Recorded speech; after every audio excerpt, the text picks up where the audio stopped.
क्या आपने कभी किसी ऐसे काम के लिए हाँ कहा है जिसे आप करना नहीं चाहते थे, सिर्फ इसलिए क्योंकि आप ना नहीं कह पाए? क्या आपने कभी कोई ऐसी चीज खरीदी है जिसकी आपको जरूरत नहीं थी, सिर्फ इसलिए क्योंकि सेल्समैन बहुत अच्छा था? क्या आप कभी किसी डोनेशन, किसी सब्सक्रिप्शन या किसी डील से बाहर निकले हैं और आपने खुद से पूछा है, मैंने अभी अभी ये क्या किया? अगर इन सवालों का जवाब हाँ है, तो आप अकेले नहीं हैं। हम सब एक अदृश्य खेल में जी रहे हैं, एक ऐसा खेल जिसके नियम हमें कभी सिखाए ही नहीं गए। और इस खेल के माहिर खिलाड़ी, जिन्हें हम कंप्लायंस प्रोफेशनल्स कहते हैं, वो हर रोज, हर पल इन गुप्त नियमों का इस्तेमाल करके हमें वो काम करने पर मजबूर कर देते हैं जो हम नहीं करना चाहते। लेकिन क्या होगा अगर मैं आपसे कहूं कि इस खेल का एक सीक्रेट रूल बुक है, एक ऐसा यूजर मैनुअल फॉर ह्यूमंस जो आपको सिखाता है कि लोग असल में कैसे काम करते हैं, वो असल में क्या चाहते हैं, उन्हें क्या चीज प्रेरित करती है और आप उन्हें अपनी बात पर कैसे ला सकते हैं। इस वीडियो में मैं आपको आपके दिमाग के उस गुप्त ऑपरेटिंग सिस्टम से मिलवाऊंगा जिसके बारे में आप जानते भी नहीं। आप उन 6 साइकोलॉजिकल ट्रिगर्स के बारे में जानेंगे जिनका इस्तेमाल करके दुनिया के सबसे माहिर लोग आपकी हाँ को इंजीनियर करते हैं। और इस वीडियो के अंत तक आप इस खेल के मास्टर बन जाएंगे। ये ज्ञान किसी मोटिवेशनल गुरु की हवाई बातों से नहीं आया है। ये ज्ञान आता है डॉक्टर रॉबर्ट चिल्डिनी की दुनिया बदल देने वाली किताब इन्फ्लुएंस द साइकोलॉजी ऑफ परसुएजन से। और डॉक्टर चिल्डिनी कोई साधारण प्रोफेसर नहीं है, वो एक ब्रिलियंट सोशल साइकोलॉजिस्ट हैं जिन्होंने अपनी पूरी जिंदगी इस एक सवाल का जवाब ढूंढने में लगा दी। वो कौन से कारक हैं जो एक इंसान को दूसरे इंसान से हाँ बुलवाते हैं? लेकिन उन्होंने सिर्फ लैब में एक्सपेरिमेंट नहीं किए, उन्होंने वो किया जो किसी ने करने की हिम्मत नहीं की थी। 3 साल तक उन्होंने अपनी पहचान छिपाकर एक जासूस की तरह असल दुनिया में काम किया। उन्होंने used car salesman, telemarketer, real estate agent और फंड रेजर बनकर ट्रेनिंग ली। वो उन माहिर खिलाड़ियों की दुनिया में घुस गए ताकि वो उनके हथियारों को, उनके रहस्यों को अंदर से समझ सकें। ये किताब उन्हीं रहस्यों का खुलासा है। तो चिल्डिनी का सबसे बड़ा खुलासा क्या था? उन्होंने पाया कि हमारा दिमाग जानवरों की तरह काम करता है। हाँ, आपने सही सुना। चिल्डिनी हमें एक माँ टर्की की कहानी सुनाते हैं। एक माँ टर्की एक बहुत अच्छी देखभाल करने वाली माँ होती है, लेकिन उसके अंदर एक बहुत ही अजीब मैकेनिकल प्रोग्राम होता है। वो अपने बच्चे की देखभाल सिर्फ और सिर्फ तब करती है जब वो चीप चीप की आवाज निकालता है। अगर बच्चा वो आवाज नहीं निकालता तो माँ उसे नजरअंदाज कर देगी या यहाँ तक कि मार भी देगी। वैज्ञानिकों ने एक एक्सपेरिमेंट किया। उन्होंने एक नकली भरवा नेवला लिया जो टर्की का सबसे बड़ा दुश्मन होता है। जैसे ही माँ टर्की ने उसे देखा, उसने उस पर जबरदस्त हमला कर दिया। लेकिन फिर उन्होंने उस नकली नेवले के अंदर एक छोटा सा टेप रिकॉर्डर लगा दिया जो चीप चीप की आवाज निकाल रहा था। अब क्या हुआ? माँ टर्की ने न सिर्फ उस पर हमला करना बंद कर दिया, बल्कि उसे अपने पंखों के नीचे खींचकर एक माँ की तरह उसकी देखभाल करने लगी। इसे कहते हैं क्लिक वर रिस्पॉन्स। क्लिक, चीप चीप का ट्रिगर दब गया और वर, माँ की देखभाल वाला टेप रिकॉर्डर अपने आप चलने लगा। हमारा दिमाग, जो इतना विकसित और बुद्धिमान लगता है, वो भी ठीक इसी तरह काम करता है। आज की दुनिया इतनी जटिल और तेज है कि हमारे पास हर फैसले को सोच समझकर लेने का वक्त ही नहीं है। इसलिए हमारा दिमाग भी कुछ मेंटल शॉर्टकट्स, कुछ चीप चीप ट्रिगर्स का इस्तेमाल करता है। और प्रभाव के मास्टर वो इन ट्रिगर्स को जानते हैं। वो जानते हैं कि कौन सा बटन दबाने से आपके दिमाग का कौन सा टेप रिकॉर्डर चलने लगेगा। तो क्या है वो पहला और शायद सबसे शक्तिशाली साइकोलॉजिकल ट्रिगर? ये एक ऐसा नियम है जो हर संस्कृति, हर समाज की नींव में बसा हुआ है। ये है वेपन नंबर 1, रेसिप्रोकेशन, लेन देन का नियम। ये नियम कहता है हमें उस चीज को चुकाने की कोशिश करनी चाहिए जो हमें किसी दूसरे ने दी है। ये एक बहुत ही गहरा, बहुत ही शक्तिशाली सामाजिक गोंद है, लेकिन ये एक बहुत ही खतरनाक हथियार भी है। इसकी ताकत को समझने के लिए चिल्डिनी हमें इतिहास की एक अविश्वसनीय, दिमाग चकरा देने वाली कहानी सुनाते हैं। 1985 में मेक्सिको सिटी में एक भयानक भूकंप आया और दुनिया के एक सबसे गरीब, सबसे ज्यादा भूखमरी से पीड़ित देश इथियोपिया ने मेक्सिको को $5000 की मदद भेजी। ये बात किसी के समझ में नहीं आई। एक ऐसा देश जिसके अपने लोग खाने के लिए मर रहे थे, वो किसी दूसरे देश की मदद क्यों करेगा? जब पत्रकारों ने पूछा तो जवाब मिला। 1935 में जब इटली ने इथियोपिया पर हमला किया था तो मेक्सिको ने उनकी मदद की थी। 50 साल बाद एक पूरी तरह से अलग महाद्वीप पर एक पूरी तरह से अलग पीढ़ी उस कर्ज को चुका रही थी। ये है रेसिप्रोकेशन की शक्ति। ये समय से, संस्कृति से और यहां तक कि सेल्फ इंटरेस्ट से भी ज्यादा शक्तिशाली है। ये हथियार आपके दिमाग में एक बाहरी कर्ज बनाता है। लेकिन क्या हो अगर मैं आपसे कहूं कि एक ऐसा हथियार है जो आपको आपके ही दिमाग के अंदर कैद कर लेता है, एक ऐसी जेल जिसे आप खुद अपने लिए बनाते हैं। तो दिमाग की वो जेल क्या है जिसे आप खुद अपने लिए बनाते हैं? यह है weapon number 2, commitment and consistency, वचनबद्धता और निरंतरता का नियम। चिल्डिनी हमें एक और सरल लेकिन बहुत ही गहरे ऑब्जर्वेशन की ओर ले जाते हैं। उन्होंने पाया कि रेसकोर्स पर जो लोग अपनी बेट लगाने से ठीक पहले होते हैं वो अनिश्चित और घबराए हुए होते हैं, लेकिन जिस एक पल वो अपनी बेट लगा देते हैं उनका पूरा एटीट्यूड बदल जाता है। अचानक वो अविश्वसनीय रूप से आत्मविश्वासी और आशावादी हो जाते हैं। क्या घोड़े की काबिलियत में कोई फर्क आया? नहीं, फर्क आया उनके दिमाग में। और यहीं पर इंसानी प्रकृति का एक और गहरा हार्डवायर्ड सच छिपा है। It is quite simply our nearly obsessive desire to be and to appear consistent with what we have already done. यह हमारी वो लगभग जुनूनी इच्छा है कि हम जो कर चुके हैं उसके साथ कंसिस्टेंट रहें और दिखें। एक बार जब हम कोई फैसला ले लेते हैं या कोई स्टैंड ले लेते हैं तो हमारे अंदर और हमारे बाहर से एक जबरदस्त मनोवैज्ञानिक दबाव बनता है कि हम अपने उस फैसले के साथ खड़े रहें। हमारा ईगो गलत साबित होने की सोच से भी नफरत करता है। एक बार हाँ कहने के बाद ना कहना हमारे लिए अविश्वसनीय रूप से मुश्किल हो जाता है, भले ही बाद में हमें एहसास हो कि हमारा पहला फैसला गलत था। चिल्डिनी इस सिद्धांत को कहते हैं द हॉबगॉब्लिन ऑफ द माइंड, दिमाग का भूत। एक ऐसा भूत जो हमें हमारे ही फैसलों का गुलाम बना लेता है।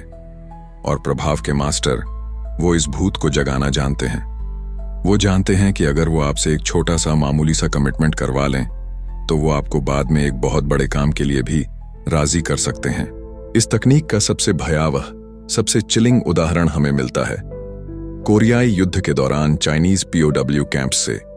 चीनी सैनिक अमेरिकी कैदियों से सहयोग करवाने के लिए उन्हें मारते पीटते नहीं थे। वो एक ज्यादा सूक्ष्म, ज्यादा खतरनाक खेल खेलते थे। वो उनसे बहुत ही छोटी छोटी मामूली सी बातें मनवाते थे।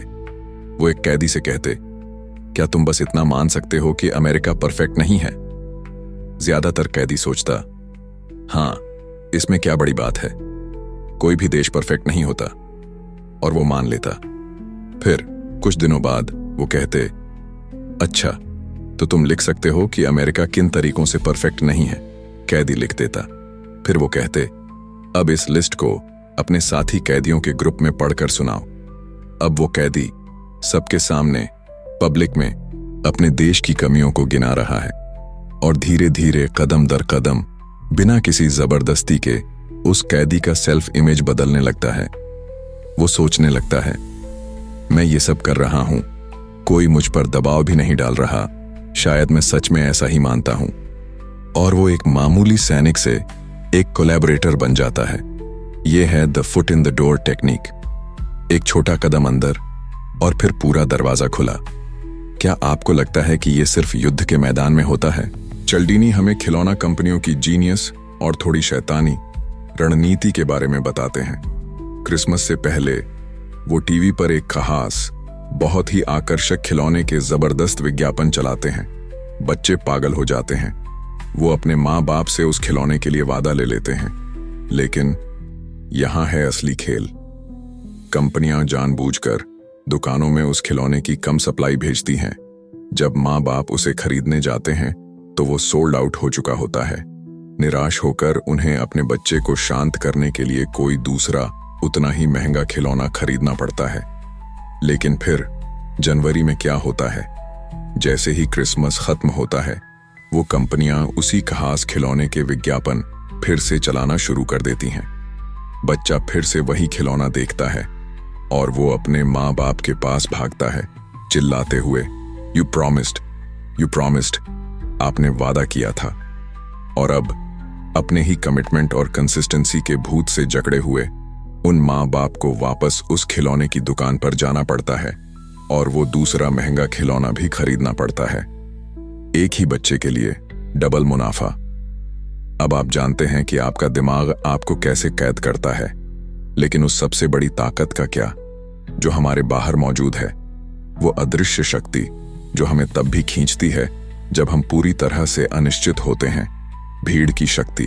तो अब आप जानते हैं कि आपका दिमाग आपको कैसे कैद करता है, लेकिन उस सबसे बड़ी ताकत का क्या जो हमारे बाहर मौजूद है, वो अदृश्य शक्ति जो हमें तब भी खींचती है जब हम पूरी तरह से अनिश्चित होते हैं, भीड़ की शक्ति। और यहीं पर चल्डीनी हमें एक बहुत ही मजेदार और बहुत ही परेशान करने वाली पहेली से मिलवाते हैं। कैंड लाफ्टर, टीवी शो में डाली जाने वाली नकली हंसी। ईमानदारी से बताइए, क्या आपको यह पसंद है? बिल्कुल नहीं, हम सब इससे नफरत करते हैं। हमें यह नकली, बेवकूफी भरी और ऑब्वियस लगती है। तो फिर टीवी के बड़े बड़े एग्जीक्यूटिव्स जो करोड़ों रुपए कमाते हैं, वो इसका इस्तेमाल क्यों करते हैं? चल्डीनी हमें इसका सरल और थोड़ा डरावना जवाब देते हैं। बिकॉज इट वर्क्स, क्योंकि ये काम करती है। रिसर्च ने बार बार ये साबित किया है कि जब किसी चुटकुले के पीछे नकली हंसी डाली जाती है, तो हम न सिर्फ उस पर ज्यादा देर तक और ज्यादा जोर से हंसते हैं, बल्कि हम उस चुटकुले को ज्यादा मजेदार भी आंकते हैं। क्यों? क्योंकि हम एक बहुत ही आदिम, बहुत ही गहरे मनोवैज्ञानिक प्रोग्राम पर चल रहे हैं। वेपन नंबर 3, सोशल प्रूफ, सामाजिक प्रमाण का नियम। ये नियम कहता है, ये पता लगाने के लिए कि सही क्या है, हम ये पता लगाते हैं कि दूसरे लोग क्या सही मान रहे हैं। जब हम अनिश्चित होते हैं, जब हम कंफ्यूज होते हैं, तो हमारा दिमाग अपने आप एक बहुत ही सरल शॉर्टकट अपनाता है। When in doubt, look to what others are doing।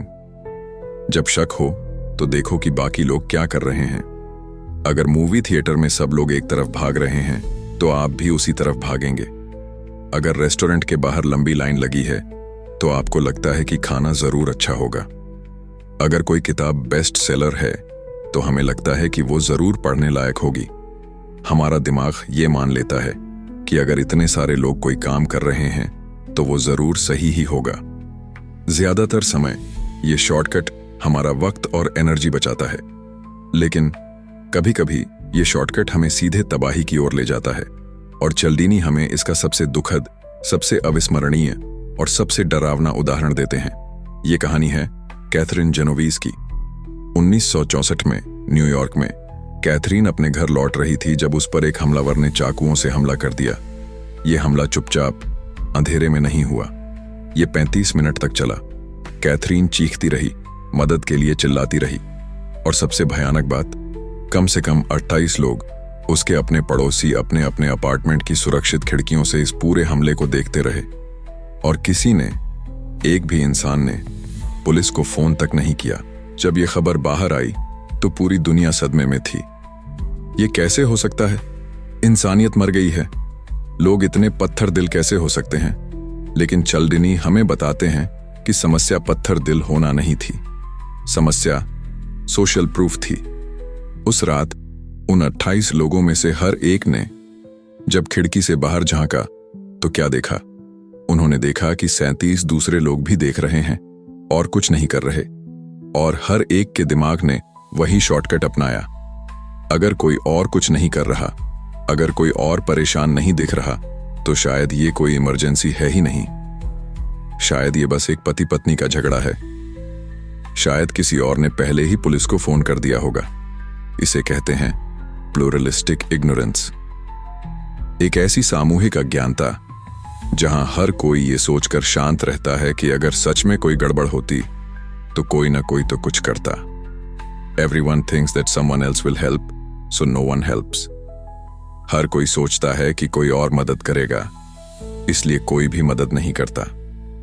Catherine की मौत इसलिए नहीं हुई क्योंकि उसके पड़ोसी बुरे थे।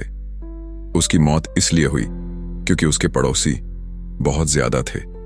भीड़ एक शक्तिशाली मार्गदर्शक हो सकती है या एक खतरनाक धोखा, लेकिन भीड़ की शक्ति भी उस एक सबसे सरल, सबसे आदिम हथियार के सामने फीकी पड़ जाती है। एक ऐसा हथियार जिसे टपरवेयर पार्टियों से लेकर दुनिया के सबसे बड़े सेल्समैन तक हर कोई इस्तेमाल करता है। तो भीड़ की शक्ति कभी कभी हमें गलत रास्ता दिखा सकती है, लेकिन उस एक इंसान का क्या जिसकी बात हम भीड़ के शोर से भी ज्यादा सुनते हैं? उस एक इंसान का क्या जिसे ना कहना हमें दुनिया का सबसे मुश्किल काम लगता है? वो इंसान है हमारा दोस्त। और यहीं पर चिल्डीनी हमें पर्सुएजन के सबसे सरल और शायद सबसे बेईमान हथियार से मिलवाते हैं। वेपन नंबर 4, लाइकिंग, पसंद का नियम। नियम बहुत ही सरल है। हम उन लोगों को हाँ कहना पसंद करते हैं जिन्हें हम जानते हैं और पसंद करते हैं।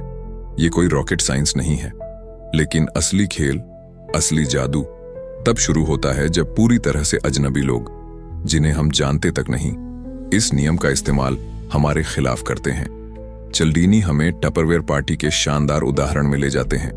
सोचिए, आप एक टपरवेयर पार्टी में हैं।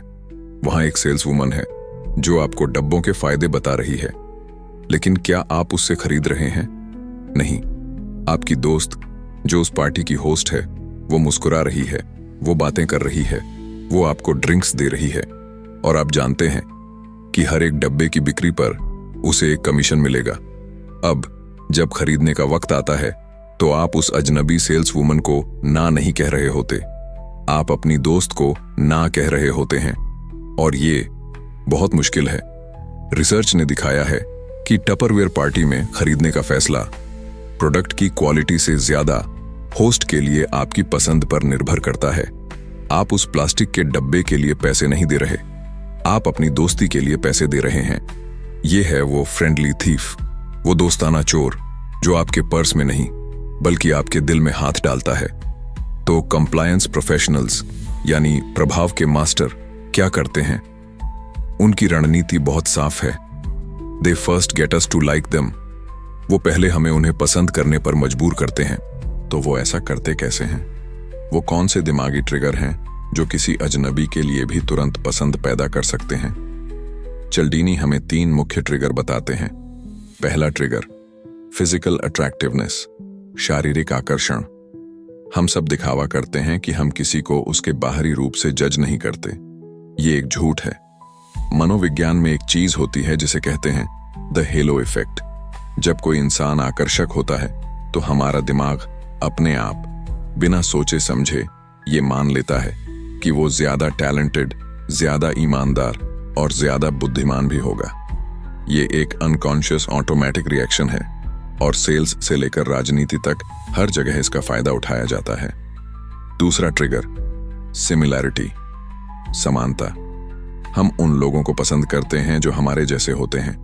एक अच्छा कार सेल्समैन जब आपकी पुरानी कार को देखता है तो वो सिर्फ उसकी कीमत नहीं आंक रहा होता, वो जासूसी कर रहा होता है। अगर उसे कार में गोल्फ की गेंदें दिखती हैं तो वो बातों बातों में बताएगा कि वो भी गोल्फ का कितना बड़ा शौकीन है। अगर उसे दिखता है कि आपकी कार किसी दूसरे राज्य की है तो वो बताएगा कि उसका जन्म भी वहीं हुआ था। ये छोटी छोटी नकली लगने वाली समानताएं एक अदृश्य कनेक्शन बनाती हैं। हमारा दिमाग कहता है ये तो मेरे जैसा है, मैं इस पर भरोसा कर सकता हूं। और तीसरा और सबसे शक्तिशाली ट्रिगर, कॉम्प्लीमेंट्स, प्रशंसा। चिल्डीनी हमें जो जिरार्ड की अविश्वसनीय कहानी सुनाते हैं। जो जिरार्ड को Guinness book of world records ने दुनिया का सबसे महान कार सेल्समैन घोषित किया था। उसका राज क्या था? उसका राज सुनने में बेवकूफी भरा और खर्चीला लगता है। जो जिरार्ड हर महीने अपने 13,000 से ज्यादा पुराने ग्राहकों को एक ग्रीटिंग कार्ड भेजता था, हर महीने, साल के 12 बार। और उस कार्ड पर सिर्फ एक ही सरल सा मैसेज लिखा होता था, आई लाइक यू, मैं आपको पसंद करता हूं, बस। और ये काम करता था, ये जादू की तरह काम करता था। क्यों? क्योंकि इंसान तारीफ का भूखा होता है। हम तारीफ पर ऐसे रिएक्ट करते हैं जैसे एक भूखा इंसान खाने पर करता है। और सबसे डरावनी बात, हम उस तारीफ पर भी विश्वास कर लेते हैं जो हमें पता है कि झूठी है। ये हैं वो 3 ट्रिगर, आकर्षण, समानता और प्रशंसा। ये वो अदृश्य धागे हैं जिनका इस्तेमाल करके कोई भी फ्रेंडली थीफ आपके दिल का ताला खोल सकता है। किसी को पसंद करना एक बात है, लेकिन उस एक इंसान का क्या जिसके सामने हम अपनी सारी तर्क शक्ति, अपनी सारी हिम्मत खो देते हैं? वो इंसान जिसका एक शब्द हमारे लिए हुक्म बन जाता है। तो अब आप जानते हैं कि एक दोस्त या दोस्त होने का नाटक करने वाला आपको कैसे प्रभावित कर सकता है। लेकिन इंसानी मनोविज्ञान के तर्कश में एक और, इससे भी ज्यादा आदिम, ज्यादा शक्तिशाली तीर है। एक ऐसा हथियार जिसके सामने हमारी सारी तर्क शक्ति, हमारी सारी हिम्मत घुटने टेक देती है। यह है वेपन नंबर 5, अथॉरिटी, अधिकार का नियम। इस हथियार की भयानक ताकत को समझने के लिए हमें इतिहास के सबसे प्रसिद्ध, सबसे परेशान करने वाले और सबसे जरूरी साइकोलॉजिकल एक्सपेरिमेंट के अंधेरे कमरों में उतरना होगा। The मिलग्राम experiment. 1961 में स्टैनली मिलग्राम नाम के एक साइकोलॉजिस्ट ने एक सवाल पूछा, एक साधारण अच्छा इंसान एक निर्दोष व्यक्ति को कितना दर्द पहुंचा सकता है, सिर्फ इसलिए क्योंकि एक अथॉरिटी फिगर ने, एक सफेद लैब कोट पहने हुए इंसान ने उसे ऐसा करने के लिए कहा है। उन्होंने एक एक्सपेरिमेंट किया। उन्होंने साधारण लोगों को टीचर की भूमिका दी और उनके ही जैसे एक और इंसान को, जो असल में एक एक्टर था, लर्नर की भूमिका दी। टीचर का काम था लर्नर से सवाल पूछना और हर गलत जवाब पर उसे एक बिजली का झटका देना। हर गलती के साथ झटके की ताकत बढ़ती जाती थी। 15 volt, 30 volt, 150 volt, 300 volt, 450 volt तक। जैसे जैसे वोल्ट बढ़ते, लर्नर, जो सिर्फ एक्टिंग कर रहा था, चीखने लगता। वो दया की भीख मांगता। वो कहता कि उसके दिल में दर्द हो रहा है, और फिर वो पूरी तरह से खामोश हो जाता। ज्यादातर टीचर्स बेचैन हो गए। वो कांपने लगे। उन्होंने एक्सपेरिमेंट करने वाले उस लैब कोट पहने हुए अथॉरिटी से सवाल किया, लेकिन जब भी वो रुकने की कोशिश करते तो वो अथॉरिटी फिगर बस 4 शांत लेकिन दृढ़ वाक्य कहता, please continue. The experiment requires that you continue. It is absolutely essential that you continue. You have no other choice, you must go on. अब आप जो इस वीडियो को देख रहे हैं, खुद से पूछिए, आप क्या करते? आप किस वोल्ट पर रुक जाते?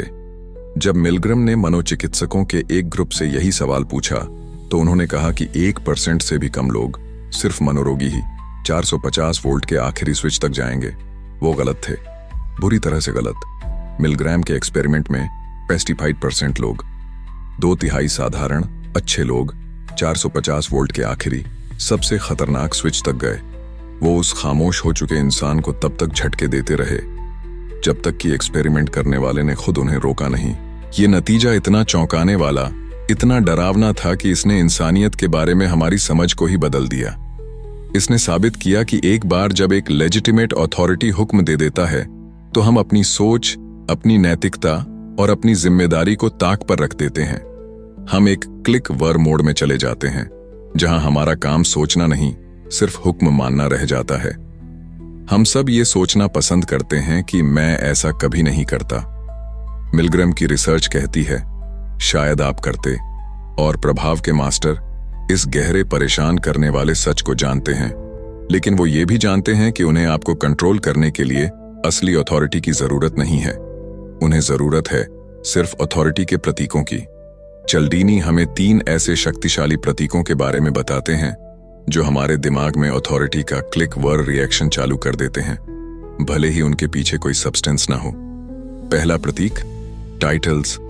एक डॉक्टर, एक प्रोफेसर, एक सीईओ का लेबल हमारे दिमाग को झुकने का सिग्नल देता है। चल्डीनी एक बेहद मजेदार और थोड़ा डरावना किस्सा बताते हैं जिसे कहते हैं द रेक्टल ईयरएक। एक डॉक्टर ने एक मरीज के दाहिने कान में दर्द के लिए ईयर ड्रॉप्स प्रिस्क्राइब की, लेकिन पर्ची पर उसने शॉर्ट में लिख दिया, place in are year. Nurse ने आर ईयर को रियर पढ़ लिया और बिना एक भी सवाल पूछे उसने वो ईयर ड्रॉप्स मरीज के रेक्टम में डाल दी। सोचिए, एक ट्रेंड नर्स जिसका अपना दिमाग है, उसने एक पूरी तरह से बेतुके हुक्म पर सवाल क्यों नहीं उठाया? क्योंकि वो हुक्म एक डॉक्टर से आया था। क्लिक वर। दूसरा प्रतीक, क्लोथ्स, कपड़े। एक पुलिस की वर्दी, एक जज का काला कोट, एक डॉक्टर का सफेद कोट, ये कपड़े हमसे बात करते हैं। एक एक्सपेरिमेंट में एक इंसान ने साधारण कपड़ों में लोगों से सड़क पर एक अजीब काम करने को कहा। लगभग आधे लोगों ने मना कर दिया। लेकिन जब वही इंसान वही काम एक गार्ड की वर्दी पहनकर कहता तो 92% लोगों ने उसकी बात मान ली। और तीसरा प्रतीक, ट्रैपिंग्स, साजो सामान, एक महंगी गाड़ी, एक रोलेक्स घड़ी, एक शानदार सूट। एक और एक्सपेरिमेंट ने दिखाया कि लोग एक पुरानी सस्ती गाड़ी के पीछे हॉर्न बजाने में 1 सेकंड भी नहीं लगाते, लेकिन जब वही ट्रैफिक लाइट पर एक महंगी लग्जरी कार खड़ी होती है तो लोग इंतजार करते हैं। वो हॉर्न बजाने से डरते हैं। क्यों? क्योंकि वो महंगी कार शक्ति और रुतबे का एक सबलिमिनल सिग्नल है। अब आप उन सभी मनोवैज्ञानिक बटनों को जानते हैं जिन्हें दबाकर लोग आपको कंट्रोल करते हैं। लेकिन अब हम उस आखिरी, सबसे आदिम, सबसे शक्तिशाली बटन की बात करेंगे। वो बटन जो हमारे दिमाग में तब दबता है जब हमें लगता है कि हम कुछ खोने वाले हैं। तो अब आप उन सभी साइकोलॉजिकल ट्रिगर्स को जानते हैं जिनका इस्तेमाल करके लोग आपकी हाँ को इंजीनियर करते हैं। लेकिन अब हम उस आखिरी, सबसे आदिम, सबसे शक्तिशाली हथियार की बात करेंगे। एक ऐसा हथियार जो हमारे दिमाग के लॉजिक वाले हिस्से को पूरी तरह से हाईजैक कर लेता है और हमें तुरंत एक्शन लेने पर मजबूर कर देता है।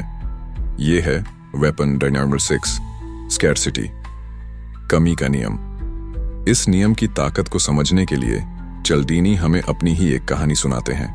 वो एरिज़ोना में रहते हैं जहां एक बहुत बड़ा मॉर्मन टेम्पल है। वो सालों से उस मंदिर के पास से गुजरते थे, लेकिन उन्हें कभी उसके अंदर जाने में कोई दिलचस्पी नहीं हुई। फिर एक दिन उन्होंने अखबार में पढ़ा कि मंदिर का एक खास गुप्त हिस्सा जो आमतौर पर सिर्फ मॉर्मन्स के लिए खुला होता है, वो रेनोवेशन के बाद कुछ ही दिनों के लिए आम जनता के लिए खोला जा रहा है और उसके बाद वो हमेशा के लिए बंद हो जाएगा। अचानक चिल्डिनी को उस मंदिर में जाने की एक जबरदस्त अतार्किक इच्छा होने लगी। क्यों? क्या मंदिर में उनकी दिलचस्पी बढ़ गई थी? नहीं, सिर्फ एक ही चीज बदली थी, अपॉर्चुनिटी, अवसर। वो अवसर अब सीमित था और यहीं पर इंसानी दिमाग का एक और गहरा हार्डवायर्ड सच छिपा है। Opportunities seem more valuable to us when their availability is limited. अवसर हमें तब ज्यादा कीमती लगते हैं जब उनकी उपलब्धता सीमित होती है। हम वो चीज सबसे ज्यादा चाहते हैं जो हमें मिल नहीं सकती। ये नियम इतना शक्तिशाली क्यों है? इसके 2 गहरे मनोवैज्ञानिक कारण हैं। पहला कारण सरल है, हमारा दिमाग एक शॉर्टकट का इस्तेमाल करता है। जो चीज मुश्किल से मिलती है वो ज्यादा अच्छी होती है। ज्यादातर समय ये सच होता है। लेकिन दूसरा कारण ज्यादा शक्तिशाली है। इसे कहते हैं साइकोलॉजिकल रिएक्टेंस। जब हमारी कोई चीज चुनने की आजादी हमसे छीनी जाती है तो हम उस आजादी को वापस पाने के लिए बाकी बन जाते हैं। हम उस चीज को पहले से भी ज्यादा शिद्दत से चाहने लगते हैं। जब रोमियो और जूलियट के माँ बाप ने उन्हें मिलने से रोका तो क्या उनका प्यार कम हुआ? नहीं, वो एक जुनूनी आग में बदल गया। और प्रभाव के मास्टर वो हर रोज इस रोमियो एंड जूलियट इफेक्ट का इस्तेमाल हमारे खिलाफ करते हैं। वो स्कैरसिटी के 2 सबसे आम और सबसे प्रभावी हथियार इस्तेमाल करते हैं। पहला है लिमिटेड नंबर, सीमित संख्या। सिर्फ 3 ही पीस बचे हैं। ये लिमिटेड एडिशन है, जब तक स्टॉक है। अचानक हमारा दिमाग सोचने से हटकर हड़पने पर लग जाता है। दूसरा है डेडलाइन, समय सीमा। सेल आज रात खत्म हो रही है। ये ऑफर सिर्फ पहले 100 ग्राहकों के लिए है। लास्ट चांस, ये शब्द हमारे दिमाग में एक अब नहीं तो कभी नहीं का अलार्म बजा देते हैं और हम बिना सोचे समझे फैसला ले लेते हैं। चिल्डिनी एक कुकी जार एक्सपेरिमेंट के बारे में बताते हैं। जब एक जार में 10 कुकीज थीं तो लोगों ने उन्हें ठीक ठाक रेट किया, लेकिन जब उसी जार में सिर्फ 2 कुकीज थीं तो लोगों ने उन्हीं कुकीज को ज्यादा कीमती, ज्यादा स्वादिष्ट और ज्यादा आकर्षक रेट किया। कुछ भी नहीं बदला था सिवाय उनकी उपलब्धता के। तो चलिए इस सफर को, इस दीक्षा को समाप्त करते हैं। आप एक ऐसे इंसान के रूप में शुरू हुए थे जो अनजाने में एक पपेट की तरह इन 6 मनोवैज्ञानिक धागों पर नाच रहा था। आज आप एक जुजित्सु मास्टर हैं। आपने रेसिप्रोकेशन के अदृश्य कर्ज को समझा। आपने कमिटमेंट एंड कंसिस्टेंसी की दिमागी जेल को देखा। आपने सोशल प्रूफ की भीड़ की शक्ति को पहचाना। आपने लाइकिंग के दोस्ताना चोर को पकड़ा। आपने अथॉरिटी के हुक्म की भयानक ताकत का सामना किया और अंत में आपने स्कैरसिटी की आखिरी मौके वाली बेचैनी को समझा। ये 6 हथियार अब आपके राज हैं। आप इन्हें पहचान सकते हैं, आप इनसे खुद को बचा सकते हैं और आप इन्हें ईमानदारी से दूसरों की भलाई के लिए इस्तेमाल भी कर सकते हैं। आज आपने प्रभाव के 6 सार्वभौमिक नियमों को सीखा है। ये वो बाहरी शक्तियां हैं जो दुनिया को चलाती हैं, लेकिन इन सभी हथियारों का इस्तेमाल करने या उनसे बचने की आपकी काबिलियत एक ही चीज पर निर्भर करती है, आपका अपना दिमाग। अगर आप जानना चाहते हैं कि अपने दिमाग के अंदर चल रहे उन गुप्त खेलों को कैसे समझें और मैनिपुलेशन के गहरे मनोवैज्ञानिक दांवपेंच कैसे सीखें, तो आपको हमारी सब्लिमिनल साइकोलॉजी 101 पर बनी वीडियो जरूर देखनी चाहिए। ये आपको प्रभाव के खेल का अगला और ज्यादा गहरा स्तर सिखाएगी।